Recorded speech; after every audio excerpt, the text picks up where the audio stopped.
hamidah. Rabbana lakal kama yanbaghi li jalali wajhika sultan. Asyhadu an la ilaha illallah wa asyhadu anna Muhammadan abduhu wa rasuluh. Allahumma shalli ala Muhammad wa ala ali Muhammad. Pertama-tama mana kita panjatkan puji syukur kepada Allah Subhanahu wa taala yang pada siang hari ini alhamdulillah teman-teman sudah dapat meluangkan waktunya untuk mendengarkan pesan. Pada saat ini kami berdua alhamdulillah sedang mengikuti CGP 6. Ya, insya Allah kami berdua berkolaborasi dengan tujuan kita menginginkan adanya perubahan-perubahan di kita kami. Baik, insya Allah hari ini rekan kami Dia Utari Dewi akan menjelaskan tentang makna restitusi itu seperti apa. Marilah kita buka bersama-sama dengan membaca basmalah. Bismillahirrahmanirrahim. Selanjutnya langsung diisi oleh Ibu Dia Utari Dewi. Terima kasih Bu Lita. Assalamualaikum warahmatullahi wabarakatuh. Waalaikumsalam warahmatullahi wabarakatuh. Masih semangat? Semangat. Tepuk semangat dulu.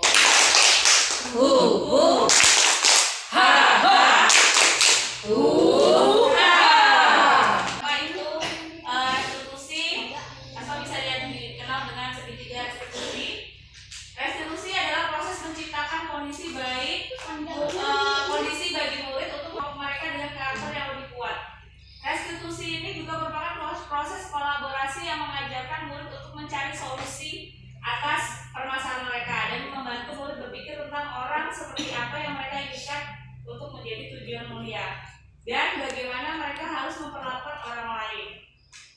Kemudian di sini ada 9 ciri restitusi. Yang pertama bukan untuk menebus kesalahan, namun untuk belajar dari kesalahan.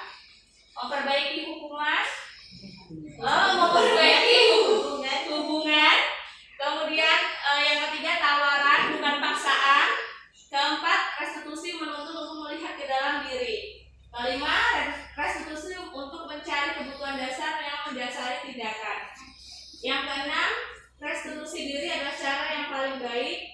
Yang ketujuh, restitusi fokus pada karakter bukan tindakan. Yang kedelapan, restitusi fokus pada solusi. 9, restitusi mengembalikan murid yang berbuat salah pada kelompoknya.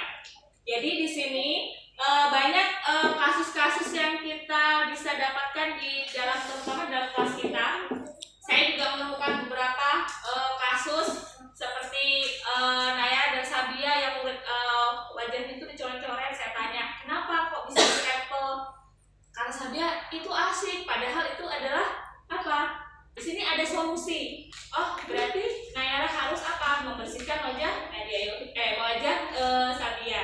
Nah, itu salah satu contoh restitusi yang kita bisa lakukan di dalam kelas.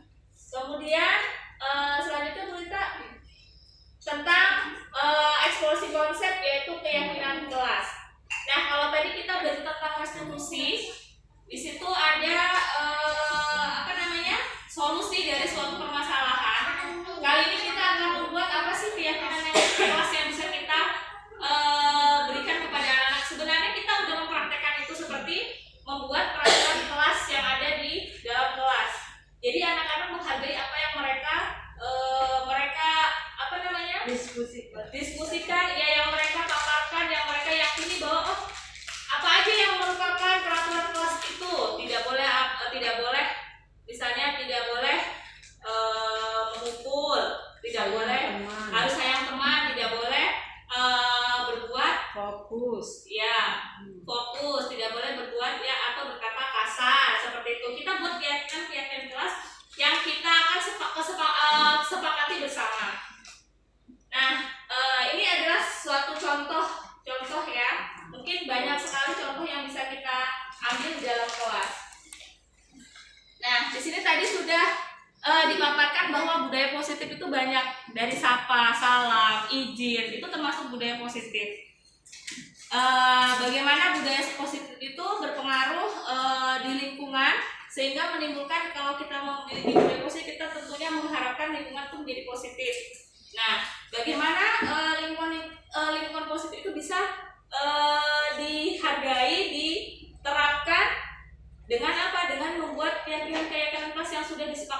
bersama. Salah satunya yaitu peraturan kelas kalau di lingkungan sekolah. Kemudian Bu Lita, nah ini contohnya kita sudah melaksanakan untuk keyakinan kelas. Kemudian juga ini ada tabel tentang pendalaman keyakinan kelas, hormat, bekerja, diterima, ya, dan dimiliki. Ya, banyak sekali contoh keyakinan kelas dan kesepakatan lainnya yang kita bisa dapatkan dan juga kita buat bersama yang disepakati oleh anggota suatu kelas tersebut, ya, dari lingkungan TK, SD, SMP, SMA, bahkan lingkungan masyarakat. Next, ya, nih seperti kita banyak contohnya di sini ada hormat, seperti disiplin waktu. Nah, saya juga belum disiplin waktu tapi masih belajar disiplin waktu. Sering tidak hadir, ada tamu tepat waktu yang tidak tampak seperti sering hadir terlambat dan masih banyak lainnya contohnya. Nah, oke. Bagaimana kita membuat keyakinan kelas? Contoh yang pertama, peraturannya selalu kembalikan buku ke tempatnya. Kira-kira keyakinan kelasnya apa? Seperti tadi, misalnya tidak memukul teman, berarti keyakinan kelasnya sayang teman. Nah, kalau ini gimana nih? Selalu kembalikan buku pada tempatnya. Keyakinan kelasnya apa kira? Nanti kita akan bandingkan dengan jawaban yang telah kita dapatkan. Kemudian kalau dilarang mengganggu orang lain berarti apa? Sayang teman. Sayang teman. Ya, kalau kita versi kita sayang teman. Hadir di sekolah 15 menit sebelum pembelajaran dimulai. Disiplin waktu. Dilarang melakukan kekerasan. Sayang teman. Kalau kita kan sayang teman ya. Dilarang menggunakan narkoba. Iya, betul ini. Ya, bergantian atau menunggu giliran. Sabar. Iya, Sabar antri. gunakan masker. Patuh, disiplin. Iya, bisa. Jangan berlari di kelas atau koridor. Jalan kaki lebih aman. Jalan pelan biasanya kita ya. Jalan pelan. Ya. Oke, Bu Lita, kita lihat. Tanggung jawab, menghormati orang lain atau berkomitmen, keselamatan, menghormati orang lain. Nah, dilarang menggunakan kesehatan tadi. Menghormati orang lain, bersabar. Nah, gunakan masker juga, prokes, kesehatan, keselamatan. Ya, ini keyakinan kelas yang bisa kita ambil. Oke, next, Bu Lita. Nah, kebutuhan dasar manusia itu ternyata ada 5. Jadi kita harus mengetahui kebutuhan dasar anak didik kita ini apa. Ada 5. Di sini ada kasih sayang dan rasa diterima, kemudian penguasaan, kesenangan, kebebasan, dan bertahan hidup. Ini kebutuhan dasar yang dimiliki oleh manusia.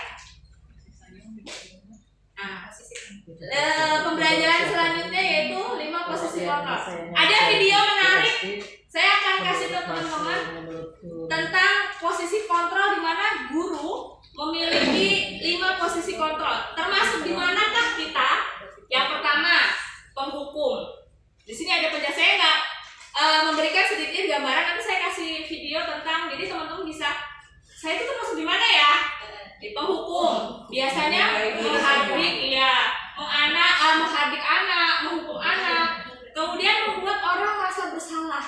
Jadi anak dibuat merasa bersalah, seperti di sininya contoh katanya, seharusnya kamu tuh bla bla bla bla. Jadi membuat anak itu merasa bersalah. Kemudian sebagai teman. Nah, ini saya nih yang masih sebagai teman. Sebenarnya harusnya kita sebagai apa? Nah, membuat alasan-alasan untuk muridnya, ayolah lakukan demi ibu. Gitu. Kemudian pemantau. Di sini guru contohnya ya, menghitung dan mengukur. Apa peraturannya?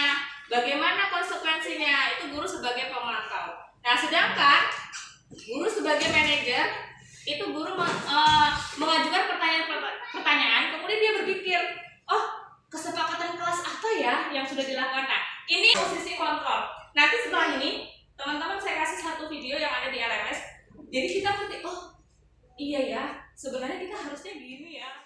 Nah, ini ada tugas sebenarnya teman-teman,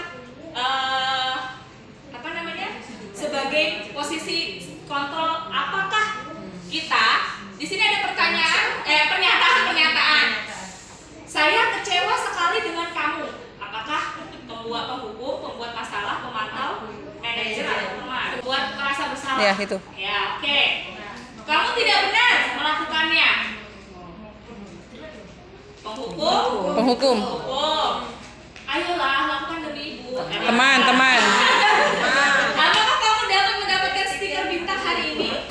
Pemantau. Manajer. Pemantau. Pemantau. Manajer. Oke. Bagaimana kamu bisa menyelesaikan masalah ini? Manajer. Kamu selalu yang paling terakhir. Waduh, Salah. Ya, penghukum atau pembuat salah? Salah pembuat Oke, salah. next. Nah, sekarang dari situ kita akan belajar nilai-nilai untuk memperbaikinya. Ya. Nah, ini untuk segitiga restitusi yang tadi sudah saya jelaskan bahwa yang pertama kita permasalahan apa yang sedang terjadi. Kemudian kita validasi kebutuhan. Begitu ya. Bagaimana cara untuk setelah menganalisis kita lihat apa perkara yang terjadi pada saat anak yang sedang bernikah itu. Yang ketiga itu kita menanyakan keyakinan kelas. Setelah mencari solusi, kita tanyakan lagi sesuai dengan peraturan yang mana. Kalau misalnya tidak mencoret-coret wajah teman, berarti apa peraturan yang keyakinan kelasnya? Sayang teman, seperti itu. Ya, itu tadi ya teman-teman. Setelah kita belajar tentang restitusi, 5 posisi kontrol. Nah, jadi kita harus membuat anak itu bisa percaya diri. Untuk membuat anak yang merasa gagal karena berbuat salah menjadi positif terhadap dirinya. Jadi kita harus yang seperti tadi segitiga restitusi, menstabilkan identitas. Seperti ini contohnya, guru berkata bersalah itu hal yang manusiawi, tidak ada manusia yang sempurna. Itu menstabilkan identitas. Kemudian next, validasi kebutuhan, membantu murid mengenali basic atau kebutuhan dasar yang dimilikinya. Contohnya, kamu bisa saja melakukan hal yang buruk, tapi kamu tidak melakukannya kan? Seperti itu. Next, menanyakan keyakinan.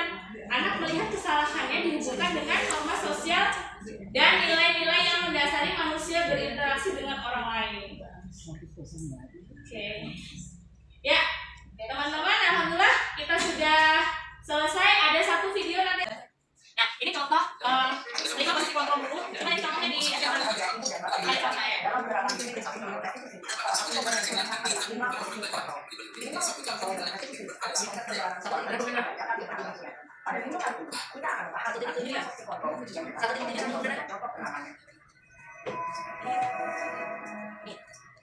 Lima posisi kontrol itu adalah 1. Posisi penghukum, 2.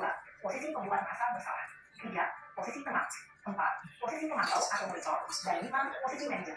Untuk lebih memahami 5 posisi tersebut, mari kita praktikkan kasus lain dan menambah hasil 20 menit sekolah dan melihat bagaimana 5 posisi kontrol dalam menghadapi masalah tersebut. Selalu terlambat. Kamu deh, pasti terlambat. Saya. Apa coba? Alasan kamu lagi? Apa sih kamu tidak terlambat? Malah sekalian ini kan? Ya, kamu sudah kamu kapok sih kamu. Sudah berapa kali terlambat? Sana, kamu pilih kapan basket? 2 kali. Kenapa saya harus pilih kapan basket, Bu? Kenapa? Kamu lagi, Bu. Berani-beraninya jawab. Sudah terlambat, masih berani jawab enggak? Sekarang, pilih kapan basket. 5 kali sekalian. Biar kamu. Cepat. Pergi sama kapan basket. Posisi penghukum biasanya berbicara dengan nada tinggi, menghati, menunjuk-nunjuk, menyakiti, dan menyindir. Hukuman bisa berupa fisik maupun psikis.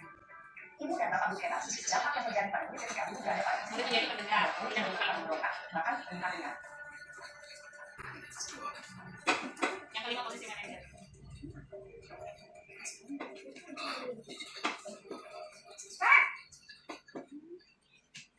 Selamat pagi, Bu. Selamat pagi, Karen.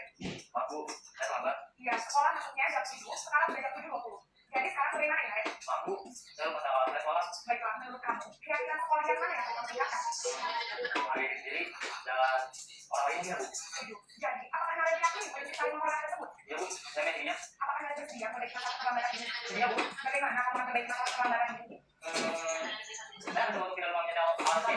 Baik. Ada posisi kontrol. Ada orang yang bisa bantu mengingatkan? Segitiga restitusi, 5 posisi kontrol, kebutuhan manusia dasar manusia, kemudian tentang keyakinan kelas dan penerapan nilai positif dan budaya positif. Semoga apa yang sedikit ini bisa bermanfaat dan bisa menjadi suatu perubahan yang positif yang baik untuk sekolah kita dan juga untuk diri kita sendiri. Saya akhiri, wabillahi taufiq wal hidayah. Wassalamualaikum warahmatullahi wabarakatuh.